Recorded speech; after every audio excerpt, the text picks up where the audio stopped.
Hello everyone, my name is Khushboo Chaudhary and welcome to our channel B Studiotic. आज की video में हम करने वाले हैं MPS 002 की यूनिट 27, जो कि बहुत ही इंपॉर्टेंट टॉपिक है। China as an emerging power, जिसे हिंदी में कहते हैं चीन एक उभरती हुई शक्ति। स्क्रीन पे दिए गए सभी कोर्सेज के लिए वीडियो इंपॉर्टेंट रहने वाली है, सो वीडियो को एंड तक देखिएगा। अच्छी लगी तो लाइक शेयर कमेंट करना बिल्कुल मत भूलिएगा और ऐसे वीडियोस के लिए हमारे चैनल को भी सब्सक्राइब करें। इसके साथ आप हमारे साथ टेलीग्राम चैनल पे भी जुड़ सकते हैं, जिसका लिंक आपको डिस्क्रिप्शन या कमेंट बॉक्स में मिल जाएगा, जहां पर आपको इन सभी वीडियोस के फ्री PDF अवेलेबल होते हैं। तो चलिए वीडियो को स्टार्ट करते हैं इंट्रोडक्शन से। So Napoleon once said that China is a sleeping giant.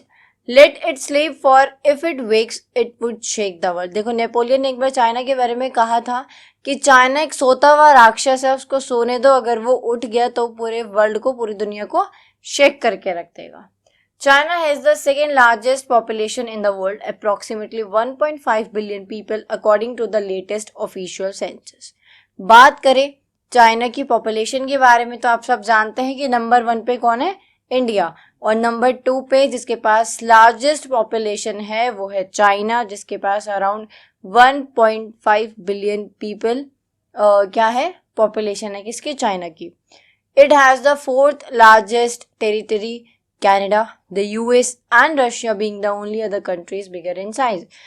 Canada, US और रशिया के बाद जो 4th नंबर पे आपके पास है लार्जेस्ट टेरिटरी, वो है China. It has the biggest land army in the world. पूरे वर्ल्ड के अंदर बिगेस्ट लैंड आर्मी किसके पास है? चाइना के पास है, right. Emergence of People's Republic of China, कि जो पीपल्स रिपब्लिक ऑफ चाइना है, PRC है, वो कैसे एमर्ज हुई? China is one of the oldest civilization on this earth. For several centuries, it remained isolated from the rest of the world as it was self-sufficient in every aspect. देखो, China ना बहुत पुरानी सभ्यताओं में से एक है, ठीक है। पुरानी सभ्यता यानी कि ओल्डेस्ट जो सिविलाइजेशंस हैं अर्थ पे, उनमें से एक चाइना है। और बहुत टाइम से जो चाइना है, इवन सेंचुरी से जो चाइना था वो आइसोलेट होके रह रहा था, बिल्कुल अकेले रह रहा था पूरे वर्ल्ड से। जो भी रेस्ट पूरे वर्ल्ड में कंट्रीज है उनसे इसका कोई मतलब नहीं था, क्योंकि ये सेल्फ सफिशिएंट था हर एक चीज में, हर एक एक्सपेक्ट में। Chinese considered themselves superior to outsider. They even considered foreigners as barbarians. देखो, जो चाइनीज होते हैं ना, वो हमेशा अपने आप को सुपीरियर मानते हैं और बाकी सबको इंफीरियर मानता है। इन्हें लगता है कि बस यही एक महान है, बाकी सब ऐसे ही हैं। लेकिन उसके बाद भी बहुत सारे ऐसे ट्रेडर्स थे, मॉन्क्स थे, स्कॉलर्स और क्यूरियस ट्रैवलर्स थे, जिन्होंने चाइना को विजिट किया और काफी सालों तक वहां रहे और उसके बारे में जानकारी प्राप्त की, ठीक है, इंफॉर्मेशन गैदर करी। इसके बाद हम देख रहे थे कि PRC की एमर्जेंस कैसे हुई। So China was forced to become a part of international system. After the Opium War of 1840, the British, using gunboat diplomacy in which China had to open their ports for trade, and China had to sign a series of unequal treaties with almost all imperialist power. देखो, China क्योंकि isolate होके रह रहा था, लेकिन ये जो international system कुछ ऐसा है कि यहाँ पे चाइना को भी पार्ट बनाया गया, अब भले वो फोर्सफुली बनाया गया हो। अब 1840 में जो ओपियम वॉर होती है उसमें एक गन बोट डिप्लोमेसी आती है, जिसको ब्रिटिशर्स यूज करते हैं, ठीक है। उसके अंदर क्या हुआ था कि जो चाइना है ना, चाइना को बोला गया था कि आपको अपने पोर्ट्स ओपन करने हैं ट्रेड के लिए, ताकि जो बाकी जो कंट्रीज हैं वो आपके साथ ट्रेड कर सके। उसके बाद चाइना ने बहुत सारी अनइक्वल ट्रीटीज साइन करी थी बहुत सारी पावर्स के साथ। लेकिन China remains politically independent, but it was economically plundered by all Britain, France, Germany, Russia and Japan in different ways. देखो, चाइना पॉलिटिकली तो इंडिपेंडेंट था, लेकिन इकोनॉमिकली इसको बहुत लूटा गया है। ब्रिटेन ने, फ्रांस ने, जर्मनी, रशिया ने, जापान ने अलग अलग तरीके से इसको लूटा है। In the 20th century, China witnessed many changes and experienced a massive transition when the monarchy and emperor system came into end.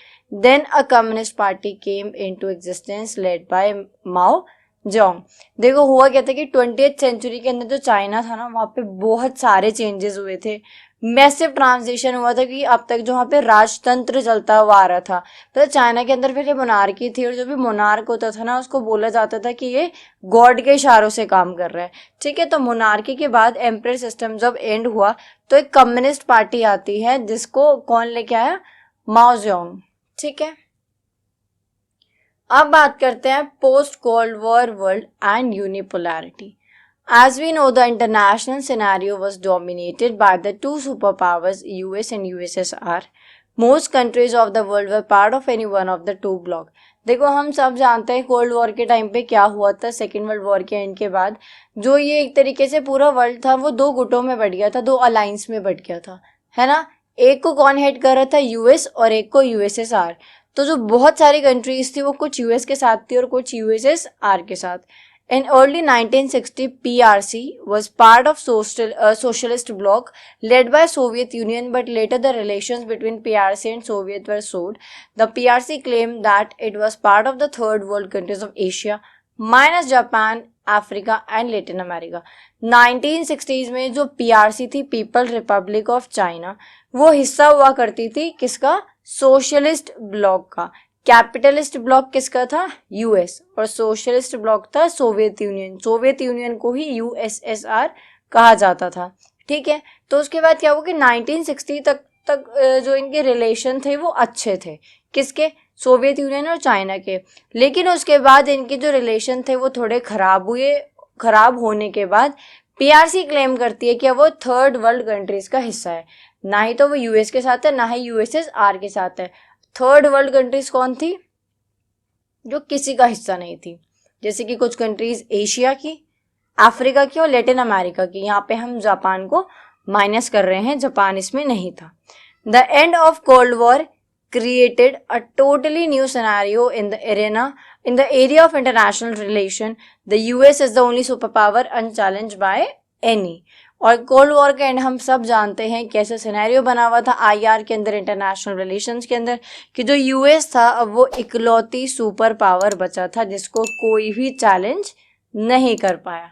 ठीक है, हम इस वीडियो में बेसिकली क्या कर रहे हैं, हम चाइना की ना ग्रोथ देख रहे हैं. चाइना कैसे एक सुपर पावर इमर्ज होता जा रहा है, उसकी मिलिट्री, उसकी इकोनॉमी, उसकी पॉलिटिक्स, हम ये सारी चीज़ें इसमें देख रहे हैं. ठीक है, अब बात करते हैं China's military capability. So a lot of information on the Chinese military is not available to the outside world, but many studies have been done on the Chinese People's Liberation Army PLA by a number of scholars. देखो, बहुत सारी ऐसी जानकारी है, बहुत सारी ऐसी information है चाइना के बारे में जो किसी को भी नहीं पता. ठीक है, उन्होंने पूरे वर्ल्ड के अंदर किसी को पता चलने ही नहीं दी.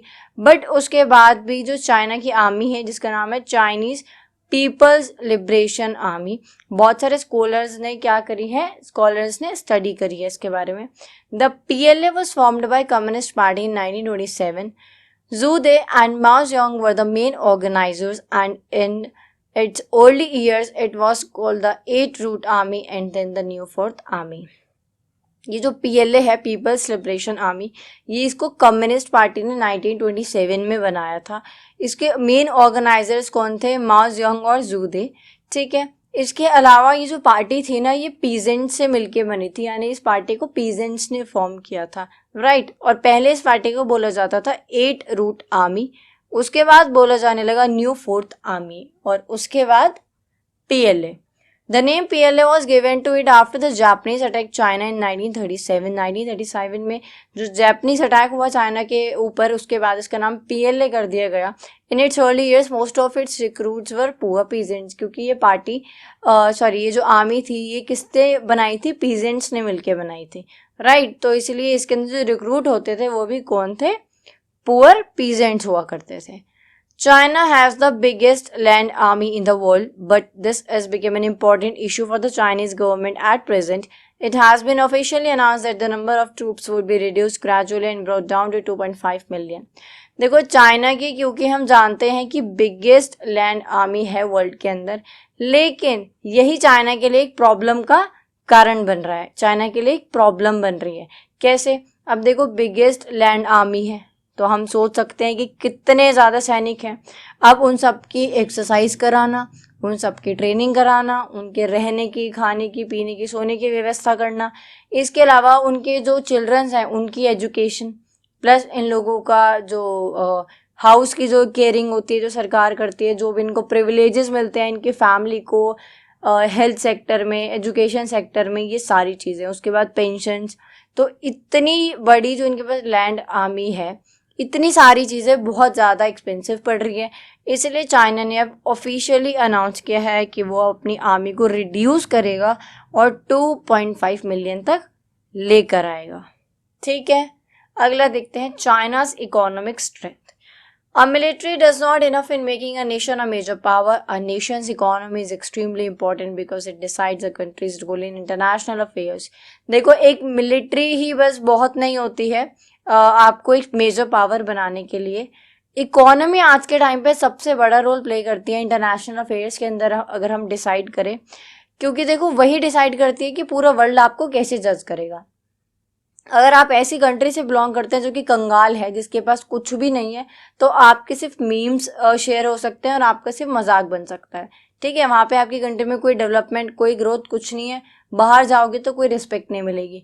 लेकिन अगर आप जैसे हम इंडिया की बात करें, तो हमारी कंट्री से कोई भी अगर बाहर जाता है तो बहुत ज़्यादा रिस्पेक्ट अर्न करके आता है, राइट। बहुत ज़्यादा रिस्पेक्ट मिलती है, क्योंकि हमारा जो देश है वो बहुत आगे बढ़ रहा है, हम सब जानते हैं। तो इसी तरीके से सिर्फ मिलिट्री ही इम्पोर्टेंट नहीं होती, इकोनॉमी पे भी ध्यान देना होता है। बात करें यूएस की, the US is the super power of this era because of a combination of its military power, economic strength and domestic political stability. देखो यूएस एक सुपर पावर कैसे है, क्योंकि उसकी मिलिट्री पावर, इकोनॉमिक स्ट्रेंथ और domestic political stability, इन सभी चीज़ों का कॉम्बिनेशन लेके यूएस चलता है। वो अपनी कंट्री के हर एक एस्पेक्ट पे बहुत ज़्यादा ध्यान देता है, right. In the year 2001, China's GDP stood at $1.1 trillion, and currently, as per 2023 data, it is $17.7 trillion. बात करें चाइना की जीडीपी के बारे में, 2001 में थी ये 1.1 ट्रिलियन यूएस डॉलर, बट 2023 के हिसाब से देखा जाए तो 17.7 ट्रिलियन यूएस डॉलर चाइना की जीडीपी है। China focuses on high savings. High savings have been invested in infrastructure and education to create the supporting environment for mass scale production. देखो China इस टाइम में जैसे अभी हमने डिस्कस किया था ना मिलिट्री के बारे में, कि जो लैंड आर्मी है चाइना की वो सबसे ज़्यादा है, ठीक है, बिगेस्ट लैंड आर्मी है। बट उसके बाद भी चाइना चाह रहा है कि उसको 2.5 मिलियन तक वो रिड्यूस करके ले आए, क्योंकि बहुत ज़्यादा एक्सपेंसिव पड़ रहा है। अब यहीं पे हम क्या देख रहे हैं कि जो चाइना है वो हाई सेविंग्स के ऊपर फोकस कर रहा है। हाई सेविंग्स का मतलब देखो, अब हाई सेविंग्स होगी तो ज़्यादा से ज़्यादा इंफ्रास्ट्रक्चर और एजुकेशन के ऊपर वो इन्वेस्ट कर पाएगा। अगर इंफ्रास्ट्रक्चर अच्छा है, एजुकेशन अच्छे से प्रोवाइड हो रही है, तो ऐसा एक एनवायरनमेंट बन जाएगा जहाँ पे मास स्केल प्रोडक्शन होगा। मास स्केल प्रोडक्शन होगा तो उसकी जीडीपी अपने आप ही बूस्ट कर जाएगी। ठीक है, मतलब वही कि देश अगर आगे बढ़ेगा तो जो इकोनॉमी है वो भी अपने आप आगे बढ़ जाएगी। और देश कैसे आगे बढ़ेगा, जब इंफ्रास्ट्रक्चर अच्छा होगा, ठीक है, देश के पास कुछ सेविंग्स होंगी, एजुकेशन सबको मिल रही होगी। Human capital formation is also one area China is working on. China human capital के ऊपर भी बहुत काम कर रहा है। Urbanization is taking place in China at a rapid pace because urban productivity is 4 times of rural productivity. China के अंदर अर्बनाइजेशन बहुत तेज़ी से बढ़ रहा है, क्योंकि इसका मानना है कि जो अर्बन प्रोडक्टिविटी है वो 4 गुना ज़्यादा है रूरल प्रोडक्टिविटी से। कारण मैं बता देती हूँ क्यों है। देखो रूरल प्रोडक्टिविटी कम इसलिए है क्योंकि गाँव वगैरह में ना या फिर जो ऐसे एरिया हैं जो थोड़े से पिछड़े हो जाते हैं, है ना, तो वहाँ पे बहुत ज़्यादा इंफ्रास्ट्रक्चर अच्छा नहीं होता है, वहाँ ऐसा एनवायरनमेंट नहीं होता है, राइट। बहुत हाईटेक बिल्डिंग्स नहीं होती है, लोग बहुत ज़्यादा एजुकेटेड नहीं होते हैं, और वहाँ पे मेनली फार्मिंग होती है। बट अगर हम बात करें अर्बन की, तो वहाँ पे आपको मशीनरीज, स्किल्ड लेबर, इंजीनियर्स, मतलब हर एक चीज़ मिल जाती है। इसलिए चाइना फोकस कर रहा है कि क्या करे, वो अर्बनाइजेशन को जल्दी से जल्दी कंप्लीट कर पाए, जिसकी वजह से जो उसकी प्रोडक्टिविटी है वो और ज़्यादा बढ़ जाए। China has grown to have the second largest economy in the world. देखो चाइना सेकेंड नंबर पे आता है पॉपुलेशन के मामले में, इसी तरह चाइना सेकेंड नंबर पे आता है इकोनॉमी के मामले में। फर्स्ट नंबर पे कौन है, यूएस, ठीक है। It's industrial production and manufacturing exports give its economy a great boost. जो चाइना की जीडीपी इतनी बढ़ रही है और ये सेकेंड नंबर पे आ गया है, इसके पीछे क्या है, कौन इसको बूस्ट कर रहा है, इसकी इकोनॉमी को? चाइना का जो इंडस्ट्रियल प्रोडक्शन है और जो इसका मैन्युफैक्चरिंग एक्सपोर्ट्स है। अगर हम बात करें इंडिया में, तो बहुत ज़्यादा जो टॉयज़ होते हैं हमने देखा है उनके पीछे मेड इन चाइना लिखा होता है। बैटरीज हमने देखी हैं, टॉयज़ देखे हैं, इसके अलावा बहुत सारे इलेक्ट्रॉनिक प्रोडक्ट्स होते हैं और भी बहुत सारी चीज़ होती है जिसके पीछे हमें हमेशा मेड इन चाइना ही देखा मिलता है, right. So that's all for today guys. I hope आपको वीडियो अच्छी लगी हो। अगर कोई ऐसा इम्पोर्टेंट पार्ट था जो हमने स्किप कर दिया है तो आप कमेंट कर सकते हैं, हम उसके ऊपर वीडियो बना देंगे। मिलते हैं अगली वीडियो में। Till then B study otic.